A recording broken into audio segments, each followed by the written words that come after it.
राजस्थान की ज़मीन पे खड़ा एक ऐसा किला जो आज भी लोगों को चैलेंज करता है अपनी अंदर की मिस्ट्री बाहर लाने के लिए। The great pyramid of Giza.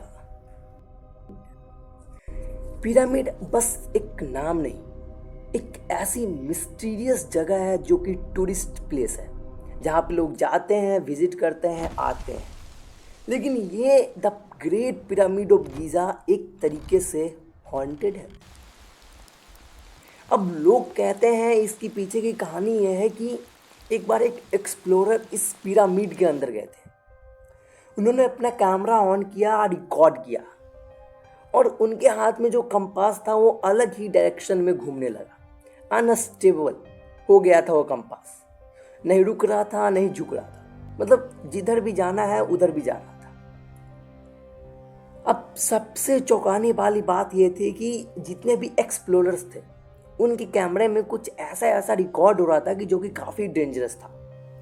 ऐसा कहा जाता है कि जो पिरामिड्स की दीवारों पे तस्वीरें थी, जो भी ड्राइंग्स लगाई गई थी, वो उनसे बातें कर रही थी। वो एक अलग तरीके का सिंबल्स क्रिएट कर रही थी एक्सप्लोरर्स के कैमरे के अंदर। एक्सप्लोरर्स के कैमरे के अंदर एक ऐसा रिकॉर्ड हुआ था, उनके पीछे एक शैडो खड़ा था।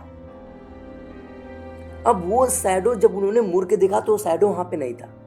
नेक्स्ट डे जब उनका कैमरा मिला बट एक्सप्लोरर नहीं मिले। और इसी तरीके से कहा गया जाता है कि the great pyramid of Giza एक ऐसी जगह है जहां लोग अंदर तो जाते हैं लेकिन बाहर नहीं आ पाते। रात को वहां पे अजीब अजीब आवाज़ें आती है। वहां की दीवारें कुछ कहना चाहती है, कुछ बताना चाहती है। हाँ, the great pyramid of Giza एक तरीके से मिस्टीरियस है, बट अगर हॉन्टेड है तो क्या ये सच है? अब अगर मैं कहूं तो the great pyramid of Giza एक हॉन्टेड प्लेस नहीं है, एक मिस्टीरियस जगह है, बट एक हॉन्टेड जो कहा जाता है वैसा नहीं है। The great pyramid of Giza एक विजिट एरिया है, एक टूरिस्ट प्लेस है जहां लोग विजिट करते हैं, जाते हैं, आते हैं और सेफली अंदर जाते हैं और सेफली बाहर आते हैं। The great pyramid of Giza के अंदर कुछ भी ऐसा नहीं है जो कि साइंटिफिकली प्रूव कर चुके कि वो एक हॉन्टेड जगह है।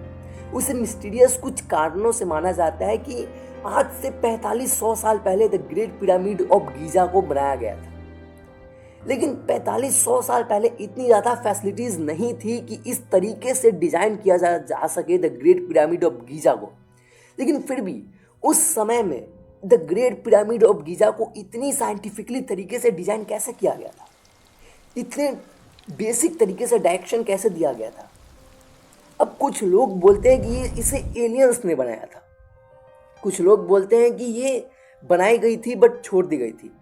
अब कुछ लोग तो ये दावा करते हैं कि इसे एलियन ने ही बनाया था, बट ये भी गलत है क्योंकि इसे हजारों मजदूरों ने मिल के बनाया था स्टोन की मदद से। रैंप जो उन्होंने हजारों मजदूरों ने लगाया था, करीबन 23 लाख स्टोन लगे थे इसको साइंटिफिकली तरीके से डिजाइन करने में और एक डायरेक्शन देने में। अब साइंटिस्ट का मानना है कि इसे सन की शैडो से बनाया गया था डायरेक्ट कर करके, लेकिन फिर भी ये सब सच है या गलत है?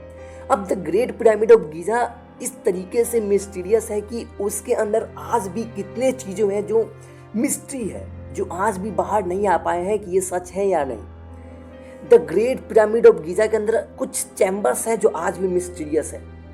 अगर ग्रेट पिरामिड ऑफ गीजा के अंदर जो ट्रेजर्स थे, जो पैसे थे, वो भी नहीं है, तो इसका तो ये मतलब है कि the great pyramid of Giza पहले से ही लूट चुका है। उसके अंदर कुछ ऐसी चीज़ें हैं, कंस्ट्रक्शन है, चैम्बर्स है, बहुत चीज़ें हैं जो मिस्टीरियस है और आज भी उसे पता किया जा सकता है या फिर किया जा रहा है, लेकिन हॉन्टेड ये नहीं है। The great pyramid of Giza एक टूरिस्ट प्लेस है जहाँ लोग जाते हैं और विजिट करते हैं। ये मेरा ओपिनियन है। आप लोग क्या मानते हो? The great pyramid of Giza एक हॉन्टेड प्लेस है या नहीं? कमेंट में बताना।